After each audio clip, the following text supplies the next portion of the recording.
the twin suns of Kepler-4, for to be blazed mercilessly overhead as Captain Jackson Reed dragged his broken body across the endless expanse of crimson sand. His military transport had crashed 3 days ago during what should have been a routine reconnaissance mission. The emergency beacon was dead, his communications array fried, and his survival pack had been lost somewhere in the twisted wreckage that now lay buried beneath a dune 2 kilometers behind. Jackson's throat felt like sandpaper rubbed. Raw, his lips were cracked and bleeding, and each breath burned his lungs with the planet's thin, hostile atmosphere.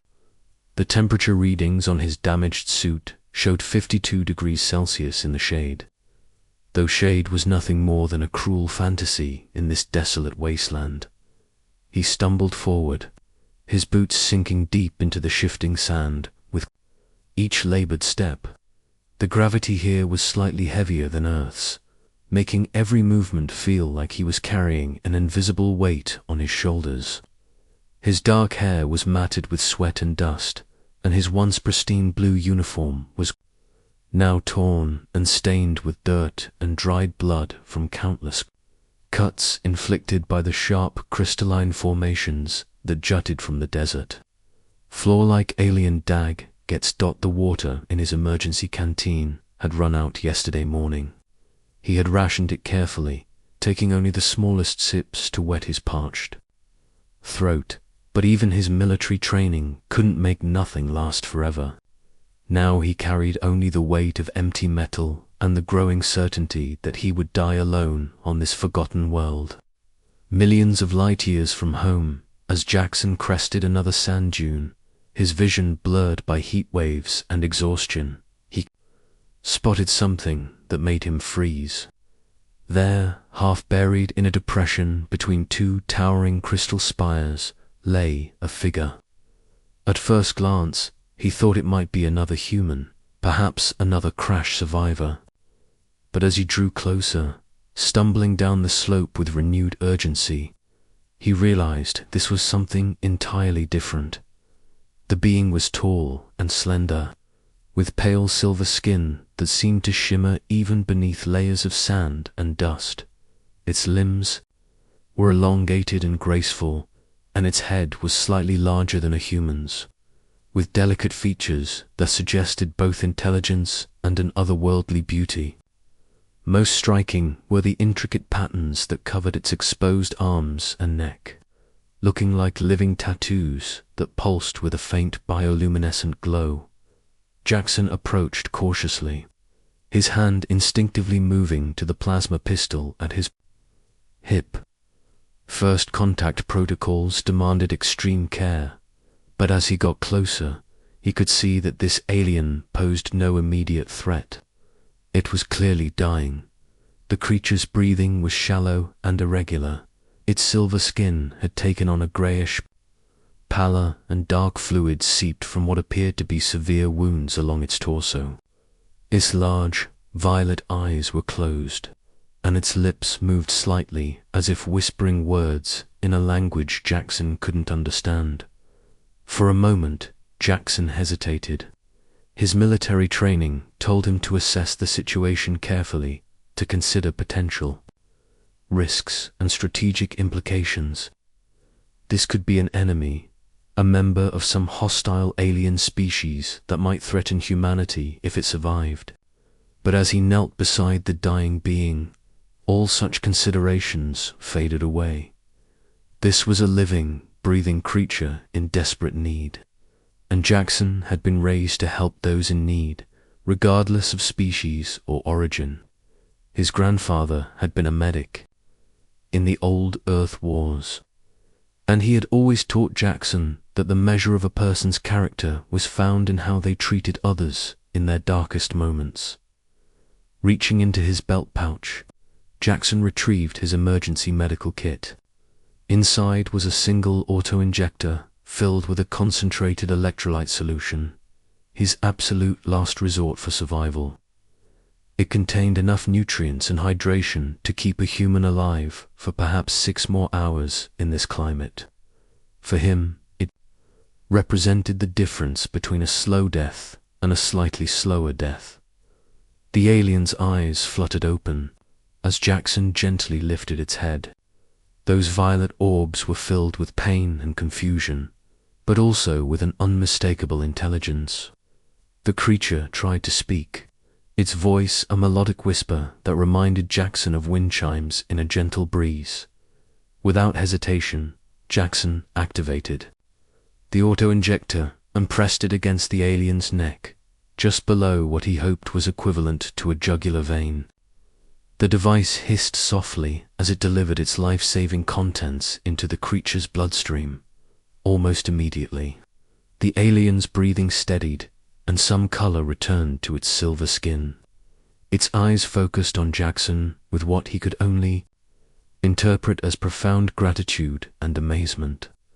The creature reached up with one delicate hand and touched Jackson's face gently, as if trying to understand what manner of being would sacrifice its own survival for a complete stranger. Jackson smiled, weakly, feeling the last of his strength beginning to ebb away. He had done what felt right, what his conscience demanded, even if it meant his own death would come that much sooner. As consciousness began to slip away from him, he felt strangely peaceful. He had lived according to his principles, and if this was how his story ended, at least it would end with meaning. The alien's touch sent a strange warmth through Jackson's fading consciousness. As darkness crept in around the edges of his vision, he felt something extraordinary happening. The creature's bioluminescent patterns began to glow brighter, pulsing in rhythm with what Jackson assumed was its heartbeat. Then, impossibly, he felt strength returning to his limbs, NYTH, as the alien would later tell him her name was, possessed abilities that defied human understanding. Her species, the Zalani, had evolved on a world where water was scarce and survival often depended on sharing resources. Over millions of years, they had developed the capacity to purify and multiply liquids within their bodies, transforming even the smallest amount of moisture into life-sustaining fluid. The electrolyte solution Jackson had given her was being processed and enhanced by biological mechanisms that human science had never imagined. Through her touch, she was able to transfer this purified, concentrated hydration directly into Jackson's bloodstream, essentially performing a reverse transfusion that saved his life just as he had saved hers. Jackson's eyes snapped open to find himself staring into Nith's concerned violet gaze. He felt remarkably refreshed, as if he had just consumed several liters of the purest water. His throat no longer burned, his vision was clear, and his strength was returning rapidly. "How?" he whispered, his voice hoarse but functional. Nith smiled, an expression that translated surprisingly well across species barriers. She spoke in her melodic language, then paused, her eyes closing in concentration. When she opened them again, she spoke in heavily accented but understandable English. "Your gift to me, I multiply and return," she said carefully, as if each word required effort. "My people, we share life water when death comes close. You gave freely, so I give freely." She helped him sit up, her movements graceful despite her recent injuries. The wounds on her torso had sealed themselves somehow, leaving only faint silver scars that matched the natural patterns on her skin. "I am Nith of the Zalani," she continued, her English improving with each sentence as her remarkable mind processed the language patterns. "You are called what name?" "Jackson," he replied, still marveling at her rapid linguistic adaptation. "Captain Jackson Reed of the Earth Colonial Navy." Nith's expression grew troubled at the mention of his military affiliation. She looked around, the empty desert, then back at him with new urgency in her eyes. "You are a warrior from the sky ships that fell from stars?" she asked. "The metal birds that the Chronari hunt?" The name Chronari was unfamiliar to Jackson, but the implication was clear. His crash had not been an accident. Some species called the Chronari, had been hunting human ships. The thought filled him with cold dread. The Chronari shot down. "Your vessel?" Neff asked, reading his expression with surprising accuracy. "I don't know," Jackson admitted. "Our mission was peaceful exploration. We were scanning this system when something hit us. Our sensors detected weapon signatures, but we never saw who fired." Nith's bioluminescent patterns flickered with what Jackson was beginning to recognize as distress. She stood with fluid grace and extended her hand to help him up. "We must leave this place," she said urgently. "The Chronari patrol these sands. They hunt both your people and mine. When they find you, they will show no mercy." As if summoned by her words, a low humming sound echoed across the desert. On the horizon, dark shapes were approaching, flying, in formation just above the sand dunes. The vehicles were sleek and predatory looking, with energy weapons mounted on their wings that glowed with malevolent red light. "Chronari hunters," Nith whispered, grabbing Jackson's arm. "Run." They sprinted. Across the shifting sand, Nith's long legs carrying her with an almost supernatural grace, while Jackson struggled to keep pace. Behind them, the humming grew louder, and he could hear the whine of charging weapons. Nith led him toward what appeared to be a solid wall of crystal rising from the desert floor. As they drew closer, Jackson realized it was actually a narrow crevice, barely wide enough for them to squeeze through. Nith pushed him ahead of her just as the first energy blasts struck the ground where they had been standing.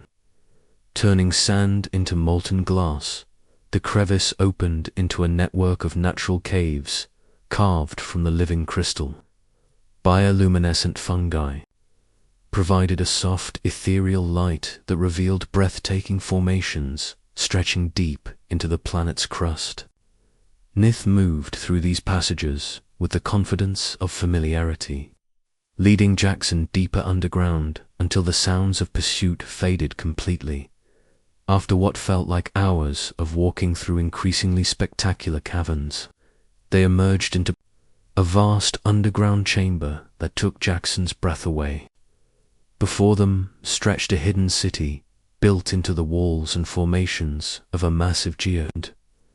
Graceful spires of cultivated crystal rose toward the distant ceiling, connected by bridges that seemed to float unsupported through the air.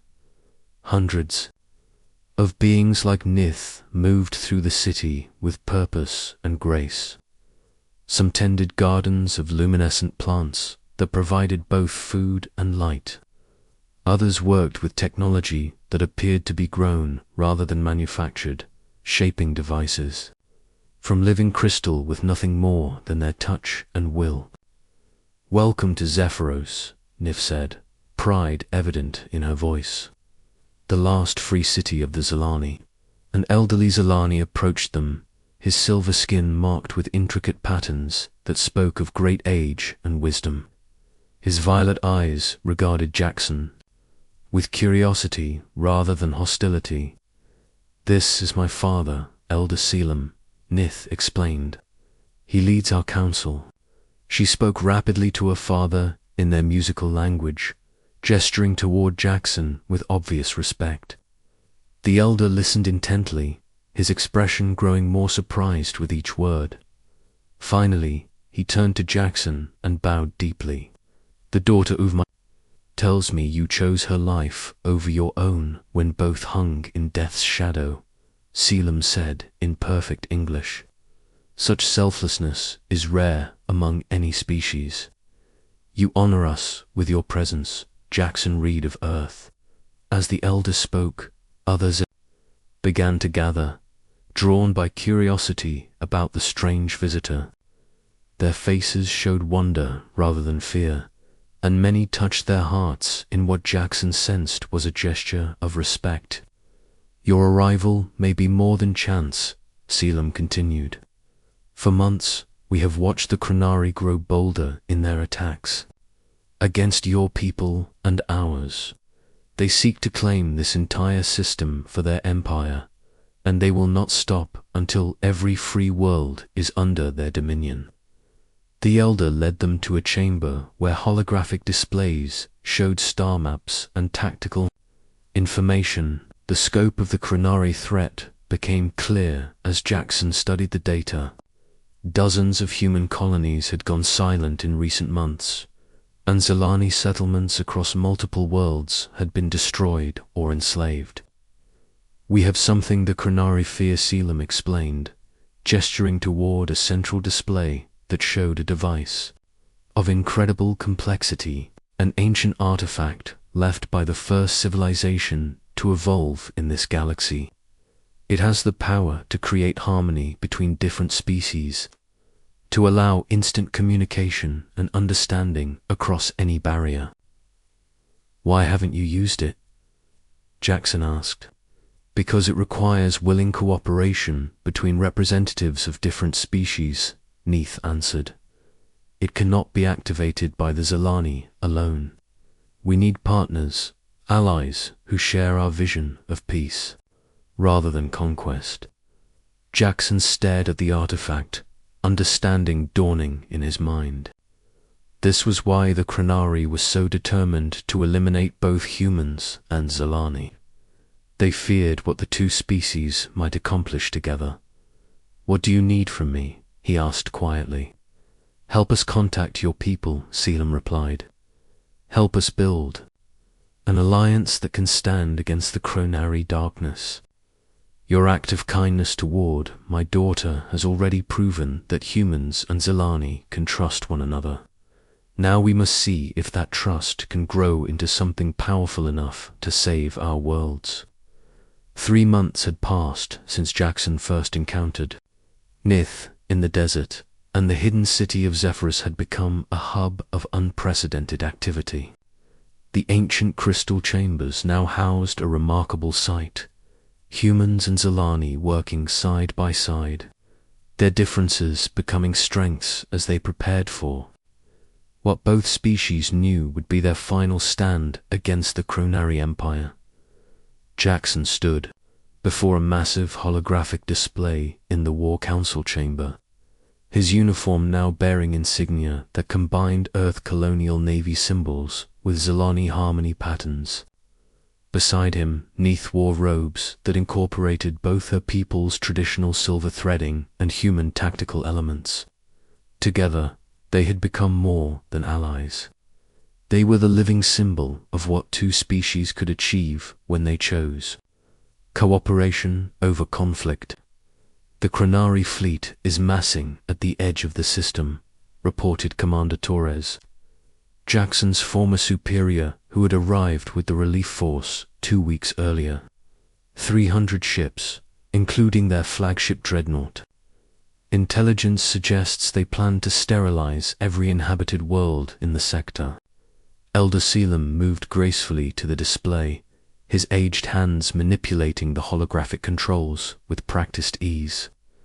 The star map shifted to show the approaching enemy formation, a dark cloud of destruction moving inexorably toward their worlds. The Harmony engine is ready, he announced, gesturing toward the ancient artifact that now occupied the center of the chamber. Over the past months, human engineers and Zilani biotechnicians had worked together to integrate the device with systems from both civilizations, but the window for activation grows short. Once the Chronari begin their bombardment, the harmonic frequencies required for the device will be disrupted by weapons fire. Neith stepped forward, her bioluminescent patterns pulsing with determination. The first wave must reach the engine's location intact. Every ship that falls to enemy fire reduces our chances of success. That's why we're not going to let any ships fall, Jackson said firmly. He activated his personal communicator, opening a channel to the combined fleet assembling in high orbit. All vessels, this is Captain Reed. Commence Operation Unity Dawn. The response came immediately from dozens of ships representing both human and Zilani design philosophy. Human vessels were angular and practical, their hulls bristling with kinetic weapons and energy shields. Zilani ships resembled living creatures, their organic curves housing biotechnological systems that could adapt and evolve during combat. Together, they formed a fleet unlike anything the galaxy had ever seen. Fleet confirms ready status, reported Lieutenant Park from the communications station. All captains report their crews are prepared for synchronized deployment. Jackson felt a familiar hand touch his shoulder. Nith stood beside him, her violet eyes reflecting both concern and absolute confidence in their shared mission. "Are you ready for this?" she asked quietly, her English now as fluent as her native tongue. "With you beside me, I'm ready for anything," he replied, meaning every word. The past months had forged a bond between them that transcended species. What had begun as mutual gratitude had evolved into something deeper, partnership of minds and hearts that enabled them to understand each other's thoughts and intentions with minimal communication. Their connection had become so strong that Zilani scientists theorized they might be experiencing the early stages of the harmonic bonding that the ancient device was designed to facilitate.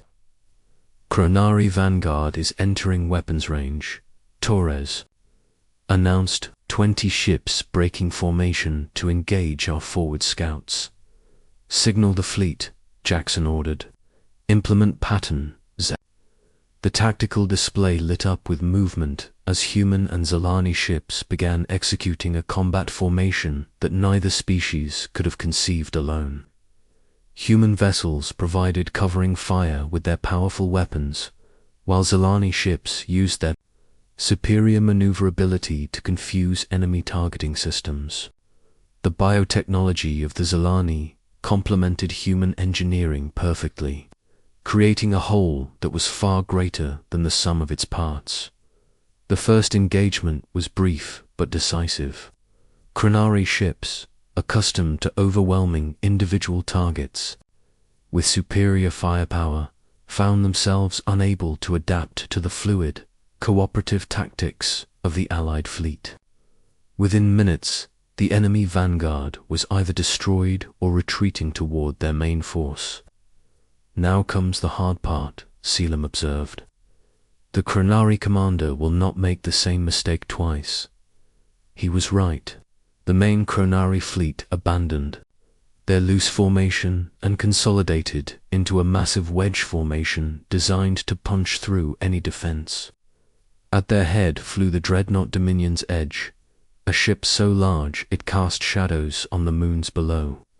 "They're committing everything to a single strike," Torres reported. "If they break through our lines, they'll have clear shots at both Earth's colonies and Zilani population centers." "Then we don't let them break through," Nith said simply. She moved to a secondary control panel and began interfacing directly with the Harmony engine through bioneural connections that ran along her arms. "Jackson, I need you to link with me when the moment comes. The device requires representatives of both species to activate simultaneously." Jackson nodded, placing his hand on the human interface that human technicians had integrated with the ancient artifact. The moment their systems connected, he felt Nif's presence in his mind more clearly than ever before. Her thoughts, her emotions, her absolute determination to protect everything they both held dear. The space battle raged for hours. Human and Zilani crews fought with courage that became legendary, their ships dancing through waves of enemy fire to deliver precise strikes against chronary weak points. But for every enemy vessel destroyed, the Allies lost ships of their own. The math was simple and brutal. The Chronari could afford to lose ships. The defenders could not. "Sir, we're down to 60% of our original force," Park reported. His voice strained. "The Chronari are still at 80% strength. Signal all ships to fall back to the inner defense perimeter," Jackson ordered. "We need to draw them closer to the engine." As the Allied fleet retreated in good order, the Chronari pressed their advantage, eager to finish what they saw as a minor inconvenience. Their massive formation plunged deeper into the system, unaware that they were being led exactly where their enemies wanted them. "Range 2 optimal activation distance," Selim announced. "The harmonic field will encompass their entire fleet." "What exactly will happen when we activate it?" Torres asked. "Honestly, we're not entirely sure," the elder admitted. "The ancient records speak of enforced understanding, of making it impossible for different species to remain enemies once they truly comprehend each other." "You mean it's going to make them peaceful?" Park asked hopefully. "Or it might destroy all of us," Nith added matter-of-factly. "The device has never been tested on this scale." Jackson squeezed her hand gently. "Either way, we face it together." The Chronari fleet reached the activation zone, their weapons charging for what they clearly intended to be the final bombardment. At that moment, Jackson and Nith acted as one. Their combined were flowing into the Harmony engine. The effect was immediate and breathtaking. A wave of pure energy erupted from the device, washing over every ship in the system. But this was not destructive energy, it was something far more profound. For the first time in galactic history, beings of completely different species found themselves experiencing true empathy with their former enemies. Chronari warriors, bred for conquest and domination, suddenly understood the fear and pain they had inflicted on others. Human and Zelani crew members felt the loneliness and desperation that had driven the Chronari to seek dominance over others. In that moment of perfect understanding, the concept of species-based warfare became impossible to maintain. Weapons powered, down across hundreds of ships, the massive Chronari dreadnought drifted to a stop, its crew too overwhelmed by newfound empathy to continue their attack. Communication channels erupted with voices speaking a dozen different languages, all asking the same question. How could they have failed to see each other's essential similarity before? "This is Fleet Commander Vokath of the Chronari Dominion," came a transmission from the enemy flagship. The voice carried tones of wonder and something that might have been shame. "I request immediate parley with the Allied commanders. We have much to discuss and much to atone for." 6 months later, Jackson and Nith stood together on the observation deck of Unity Station, the first truly multi-species space facility ever constructed. Through the transparent aluminum windows, they could see ships from a dozen different worlds working together to build a new kind of civilization. "Do you ever regret it?" Nith asked, her hand intertwined with his. "Giving up your water that day?" In the desert, Jackson smiled, thinking of how far they had all come from that moment of simple kindness between strangers. "That was the best decision I ever made. Not just because it saved your life, but because it proved that choosing to help someone, even at personal cost, can change everything." "The harmony is spreading," she observed, watching as a Chronari science vessel docked with the station.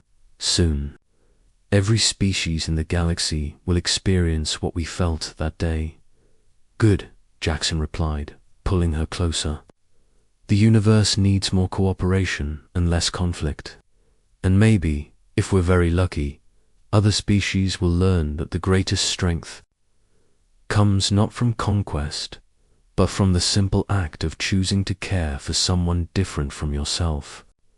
As the twin stars of the system set behind the curve of the planet below, casting the station in a golden glow, Jackson and Nith watched their shared dream becoming reality. The galaxy would never be the same, and it all began with a single drop of water shared between strangers in an endless desert.